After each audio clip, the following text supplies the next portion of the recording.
মধ্যপ্রাচ্যে চলমান উত্তেজনা সময়ের সাথে বাড়ছে, তাই অন্যতম গুরুত্বপূর্ণ সমুদ্রপথের নিরাপত্তা জোরদারে মাল্টিন্যাশনাল মেরিটাইম ডিফেন্স অ্যালায়েন্স নামে নতুন একটি সামুদ্রিক প্রতিরক্ষা জোট গঠন করেছে সৌদি আরব। এই জোটে সদস্য হিসেবে যোগ দিচ্ছে বাংলাদেশও। সৌদি প্রতিরক্ষা মন্ত্রণালয় জানিয়েছে, জোটটির লক্ষ্য বাব আল মানদেব প্রণালী, লোহিত সাগর এবং এডেন উপসাগরে আন্তর্জাতিক নৌ চলাচল ও বাণিজ্যিক রুটের নিরাপত্তা নিশ্চিত করা। সৌদি আরবের আহ্বানে আয়োজিত বৈঠকে আমন্ত্রিত ৫১টি দেশের মধ্যে ৪৩টি দেশের প্রতিনিধি অংশ নেয়। জোটে স্বাক্ষরকারী দেশগুলোর মধ্যে রয়েছে সৌদি আরব, তুরস্ক, কুয়েত, বাহরাইন, কাতার, জর্ডান, মিশর, Pakistan, Bangladesh, Yemen, Djibouti, Somalia, Sudan ও কোমোরোস। এছাড়া ইউরোপীয় ইউনিয়নের একটি প্রতিনিধি দলও বৈঠকে উপস্থিত ছিল।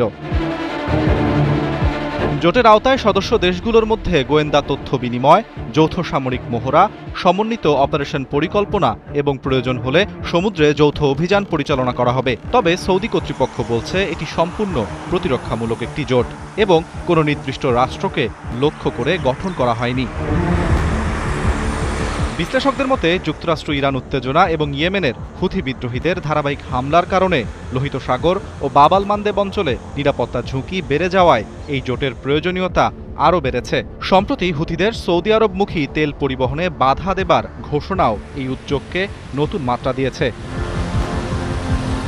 বিশ্বের অন্যতম গুরুত্বপূর্ণ সামুদ্রিক বাণিজ্য পথ বাব আল মানদেব প্রণালী নিয়ে বৈশ্বিক সমুদ্রপথে পরিবাহিত পণ্যের প্রায় ১০ থেকে ১২% এবং প্রতিদিন কয়েক মিলিয়ন ব্যারেল তেল পরিবহন করা হয়। ফলে এই অঞ্চলের নিরাপত্তা শুধু মধ্যপ্রাচ্য নয়, বিশ্ব অর্থনীতি ও জ্বালানি বাজারের জন্যও অত্যন্ত গুরুত্বপূর্ণ। আরাফাত ইসলাম, ৭১।